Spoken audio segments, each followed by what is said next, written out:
Hello mga katamada, chika friendship. Ito nga, pumunta kami ng aking anak sa Big Hinamatsuri sa may Katsurat Sounds ng Tokushima. Palibasa ngayon ay araw ng mga babae dito. Araw ng mga babae. Girls Festival or Hinamatsuri Festival.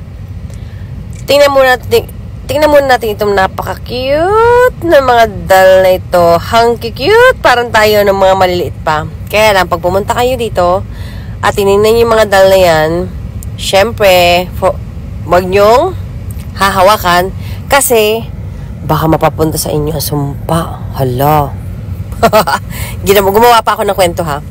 Pero sabi dati sa documentary, pagka yun sa mga horror na palabas para sa ating mga gabi ng lagim, chikaw.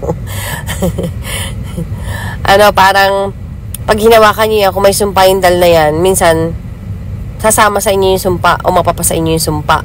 Hindi ba na kung mapapunta sa inyo yung sumpa na kagandahan. Paano kung mapapunta sa inyo ang sumpa ng kapangitan? Charing!